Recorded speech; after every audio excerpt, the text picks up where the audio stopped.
Aujourd'hui, je vais vous parler d'un verset que tout le monde connaît et on va essayer de secouer le verset d'une autre façon, d'accord? On va lire Marc 8 à partir du verset 22 jusqu'au verset 24. Ils se rendirent à Bethsaïda et on amena vers Jésus un aveugle qu'on le pria de coucher. Il prit l'aveugle par la main et le conduisit hors du village. Puis, il lui mit de la salive sur les yeux, lui imposa les mains et lui demanda s'il voyait quelque chose. Il regarda et dit, j'aperçois les hommes, mais j'en vois comme des arbres et qui marchent. Jésus va rencontrer quelqu'un qui ne voit pas et Jésus va prier et va faire des choses pour que la personne retrouve la vue. Mais ce qui s'est passé dans ce verset, c'est que la personne a d'abord commencé à voir les hommes comme des arbres. Et ce n'est pas anodin. Rappelez-vous, rien qui est écrit dans la Bible n'est écrit de façon anodine. Donc, quand la personne a vu les hommes comme des arbres, ce que Dieu a en fait, ce qui s'est passé, c'est que Dieu a d'abord ouvert les yeux spirituels de la personne. Ses yeux spirituels étaient totalement ouverts. C'est pour ça qu'il voyait les hommes comme des arbres. Après ça, Jésus a refait quelque chose et maintenant la personne voyait plus distinctement. Il pouvait voir les hommes comme on les voit dans la vie de tous les jours. Pourquoi la personne a vu les hommes comme les arbres? Parce que spirituellement, Dieu voit l'homme comme un arbre. Amen. Je vais t'expliquer pourquoi Dieu voit les hommes comme les arbres. Dans le psaume 1, versets 1 à 3, on dit que heureux l'homme qui ne marche pas selon le conseil des méchants, qui ne s'arrête pas sur la voie des pécheurs et qui ne s'assoit pas en compagnie des moqueurs, mais qui trouve son plaisir dans la loi de l'Éternel et qui la médite jour et nuit. 3. Il est comme un arbre planté près d'un courant d'eau. On dit qu'il donne son fruit en sa saison et dont le feuillage ne se flétrit point. Tout ce qu'il fait, lui, réussit. Je viens de te porter l'appui biblique de ce que je t'ai dit tantôt. Que, en fait, spirituellement, l'homme est comme un arbre. Et là, on parle d'un arbre qui fait les choses comme Dieu veut. À quoi il ressemble? Amen. Là, on est clair, on sait que spirituellement, chaque homme est un type d'arbre. Mais quel type d'arbre tu es? Pourquoi je veux te parler de l'arbre? Je veux te parler de l'arbre parce que pour Dieu, Dieu est trop précis. Dieu est trop sage. Dieu est quelqu'un, je ne connais pas un être plus précis que Dieu. Écoutez, notre papa Jésus-Christ est le maître des temps et des circonstances. Dieu n'est pas vague. Amen. C'est normal que des prophètes soient si précis. Parce que quand Dieu veut dire quelque chose à quelqu'un, il peut être plus précis que la précision. Amen. Quand moi, j'avais étudié cette parole, quand j'avais regardé ces versets, je m'étais arrêtée là, je dis que, oh Seigneur, je suis comme un arbre. Et un jour, le Saint-Esprit m'a dit, tu es comme le manguier ou tu es comme le bananier. Et vous savez, quand le Saint-Esprit pose une question, il veut te dire, va étudier, va creuser. Le Saint-Esprit m'a dit, mais tu es lequel? Mais il y a bien un endroit où Dieu parle d'un type d'arbre. Dieu m'a dit, je suis trop précis pour te laisser vague. Avance un peu, ma fille. Peut-être je t'ai caché quelque chose dans cette histoire d'arbre. Et c'est ce que j'ai fait. Je suis allée creuser. On va lire le psaume 104, verset 16. Les arbres de l'Éternel se rassasient, les cèdres du Liban qu'il a plantés. On dit, les arbres de l'Éternel se rassasient, les cèdres du Liban qu'il a plantés. Donc, s'entends-tu que il y a des types d'arbres que c'est Dieu même qui les plante. Et c'est les cèdres du Liban. Amen. On monte dans la précision. Donc, les hommes peuvent être des arbres, mais lesquels sont de Dieu? Lesquels appartiennent à Dieu? Et pourquoi il parle des cèdres du Liban? Il doit y avoir une spécificité. Est-ce qu'il n'y a pas un autre type d'arbre qui concerne Dieu? Parce que n'oublie pas, je cherche une identité sur moi. Amen. Regardez d'où je pars. Dieu me dit que je suis un arbre, que spirituellement je suis un arbre. Amen. Quel arbre alors je dois être? Je me dis, bon, c'est lesquels que sont les tiens? C'est lesquels où il y a dans la parole où on me dit que c'est toi qui les as fait ou tu les as plantés? On me dit dans ce passage une spécificité, les cèdres du Liban. Amen. Maintenant, ça nous permet d'arriver à un endroit. C'est le psaume 92, versets 12 à 15. Mon œil se plaît à contempler mes ennemis et mon oreille à entendre mes méchants adversaires. Les justes croissent comme le palmier, ils s'élèvent comme le cèdre du Liban. Plantés dans la maison de l'Éternel, ils prospèrent dans les parvis de notre Dieu.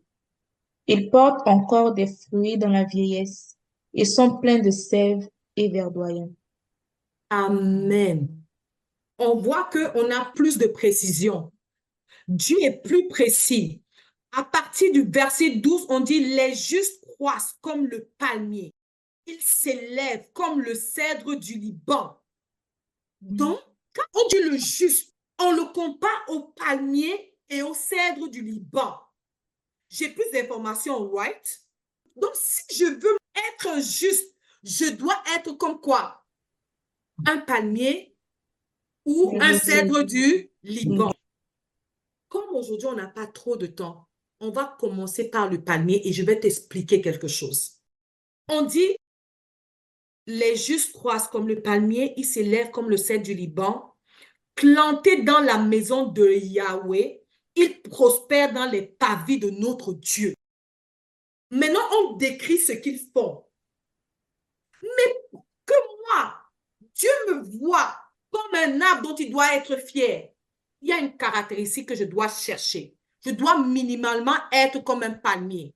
Maintenant, qui peut me citer les différentes fonctions d'un palmier? De l'huile. De l'huile. Du vin. Du vin. Les sacs. Les nattes pour toiture. Les balais pour nettoyer. Balais pour balayer. Des fils pour attacher. Des fils pour attacher. Des vêtements, effectivement, des vêtements traditionnels. À produire des champignons.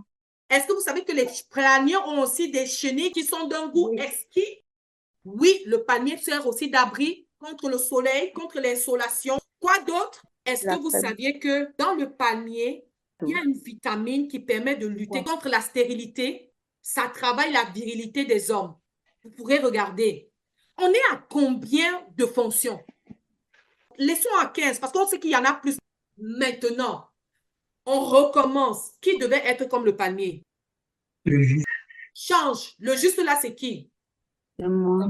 Maintenant, si je dois être comme un palmier, ça veut dire que spirituellement, j'ai la disposition, j'ai le potentiel pour porter combien de casquettes différentes? 15 minimum. Parfait. Sommes-nous pas habitués à dire que tu sais que maman Nadège, comme j'ai les enfants et que je travaille, je ne peux même pas prier 2 heures. Tu es un palmier. Ça veut dire qu'en ce moment, tu sous-exploites ton potentiel. Tu as 15 fonctions en ce moment. Je vous assure, Dieu a utilisé ça pour m'enseigner moi-même. Qui connaît une femme là qui aimait dire que tu sais que je suis PDG et je suis aussi le REDA, je suis occupée, je ne peux pas trop prier longtemps. J'ai des enfants, j'ai un mari, j'ai mes locataires. Vous connaissez une femme qui disait souvent ça? Moi, je la connais, c'est moi. Jusqu'à ce que Jésus me parle du palmier. Il me dit que ma fille, est-ce que tu connais toutes les ressources qui sont en toi? Je te pose la question. Quelles sont tes casquettes? Quelles sont tes fonctions? Revenons à la parabole des talents. Tu viens de réaliser que Dieu t'a donné plus de talents que tu ne pensais, n'est-ce pas? Il vient de réaliser qu'en fait, il sous-exploite son potentiel. Je vous assure que le peuple de Dieu périt faute de connaissance. Si tu penses que ce que tu fais est déjà beaucoup et que tu n'as pas le temps pour faire plus, tu ne vas jamais faire plus. Amen. Un soir comme ça, tu apprends, basé sur les Écritures, que tu n'as même pas encore commencé à utiliser 20% de ton potentiel et qu'il y a en toi des capacités que Dieu a mis pour bénir plus de gens. Tu as une responsabilité, celle de te réveiller. Chacun de nous doit écrire. Prenons un stylo, faisons un exercice, 1 minute, 30 secondes. Moi, je suis PDG. Deuxième chose, je suis maman. Troisième chose, je suis prophétesse. Quatrième chose, je suis... Épouse. Oui, je suis épouse. Très bon point. Fille de ta mère. Je suis aussi la fille de ma mère, oui. Je ne suis seulement assise. Je t'annonce une bonne nouvelle. Je ne suis même pas encore au 25% de tout le potentiel que Dieu a mis en moi. Tu es un palmier. Maintenant, on va lire la suite du verset. Je l'aime trop. On dit ceci. Les justes croissent comme le palmier. Vous savez que les palmiers croissent vite, non? Non seulement tu crois comme le palmier, il dit, les justes sont plantés dans la maison de Yahweh. Ils prospèrent dans les pavés de notre Dieu. Ils portent encore des fruits dans leur vieillesse. Ils sont pleins de sève et verdoyants. On dit qu'ils prospèrent dans les parvis de notre Dieu. Mais nous, on dit qu'on doit passer moins de temps dans la présence de Dieu parce qu'on est trop occupé. Alors que c'est le fait de passer plus de temps dans la présence de Dieu qui nous fait de nous des palmiers efficaces. Vrai ou faux? Ouais. Ça veut dire que si je veux faire plus de choses, je dois plus prier. Amen. Je ne dois pas faire l'un avant l'autre. C'est le résultat de plus de prières qui font que je suis un palmier multifonction. Je passe du temps dans les parvis de Yahweh. Plus je suis un palmier qui sort ses nouvelles fonctions. Moins je passe du temps dans les parvis de Yahweh, moins je multiplie mes fonctions. Je suis né polyvalente en Christ. Toi qui ne sers pas dans la maison de Dieu là, parce que soi-disant tu es trop occupé là, ne sais-tu pas que c'est parce que tu vas passer ton temps dans la présence de Dieu, que tu vas faire les choses de Dieu, que Dieu va te donner le potentiel de faire les choses des hommes? Ils portent encore des fruits dans la vieillesse, ils sont pleins de sève et verdoyants. Moi, ce qui me plaît, c'est qu'on me garantit, si je fais ça là, que même vieille, j'aurai la force. Je ne serai pas le genre de vieille personne qui croupit sous la maladie. Parce qu'il y a des choses que j'ai faites pour le Seigneur. Et je vais te raconter une histoire. Si tu es un père de famille et que tu as un fils qui te fait lui seul 17 choses pour aider à tes affaires, ton fils est tellement polyvalent, il est toujours disponible. Et dans ta main, tu dois donner la santé et la longévité à quelqu'un. Tu vas donner à qui? À celui qui a 17 potentiels. Amen. Je viens t'annoncer une nouvelle. Le fait que tu fais une chose, deux choses, trois choses n'est pas une excuse. Ce ne sera pas une excuse. Dieu te dit que comme il est illimité, tu es illimité. Tel il est, tel nous sommes. C'est parce que tu ignores le potentiel qu'il y a en toi. Est-ce que vous connaissez la vie, l'emploi du temps des porteurs de réveil? Attendez, c'est eux qui prient plus que la moyenne des humains. C'est eux qui dorment moins que la moyenne des humains. C'est eux qui sont debout plus que la moyenne des humains. C'est eux qui répondent aux demandes des gens que la moyenne des humains. Mais c'est eux qui sont en forme. Comment vous m'expliquez ça? Comment vous m'expliquez ça? Je vous assure, ma famille, ce que tu crains, c'est ce qui t'arrive. Amen. Vous voyez qu'en fait, c'est parce que faire plus d'efforts ne nous intéresse pas. Je vous explique une histoire. Ce qui fait que même quand tu es très fatigué, comment tu peux aller travailler sous la neige quand il fait moins 40 degrés? C'est parce que tu as décidé de donner ta force à cette chose.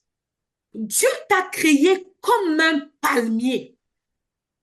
Le palmier est solide. Le palmier reconnaît et accepte qu'il est né pour faire au moins 15 choses différentes. C'est une histoire de mindset. C'est une histoire de foi. Si tu te positionnes comme quelqu'un qui est né pour donner aux gens, pour être ici en prophétisant, ici en guérissant les malades, là-bas en étant PDG, les gens d'aujourd'hui là, quand ils disaient qu'ils vont faire les choses de Dieu, ça veut dire qu'ils ne vont plus travailler. Et dès qu'ils travaillent un peu et qu'ils font un peu les choses de Dieu, ils font déjà trop de choses. Tu ajoutes alors le mariage, oh, tu sais que je suis mariée. Tu t'as même encore d'ajouter un enfant sur ça, oh, tu sais que l'enfant. Si ça devait te tuer, tu serais déjà mort. C'est en toi. Je t'annonce une bonne nouvelle.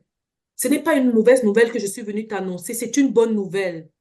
C'est une façon de te dire que Dieu n'a pas fait la vie pour que la vie te dépasse. Dieu t'a fait un palmier. Tu regardes, Jésus était la personne qui, lui seul était prophète. Lui seul était pasteur. Il avait le don de miracle. Lui seul, lui seul, lui seul, lui seul, lui seul. Tu vas me dire que, oh, Jésus n'était pas marié. Attends. Son exemple est un exemple exceptionnel parce qu'il a fait son ministère 3 ans. Pierre, il avait le don de miracle. Il ressuscitait les morts. Il était le pasteur principal sur l'église de Jérusalem. Il était le leader de cette église. Il avait une femme. Il avait une famille. Et il ne nous est pas dit que Pierre a péché contre Dieu en abandonnant sa famille. Amen. Amen. Amen. On ne parle pas beaucoup de ça, mais vous savez qu'à un moment donné, Jéthro a ramené la femme de Moïse et ses enfants, non? C'est un gars qui a été marié, mais qui faisait 40 jours de jeûne. Oh! Si tu n'as pas foi que quelque chose va t'arriver, ça ne t'arrivera pas. Si tu mets ton cœur, ta passion, ta pensée, ton âme dans quelque chose, ça va fleurir. Si tu mets ça dans 2 choses, les 2 choses vont fleurir.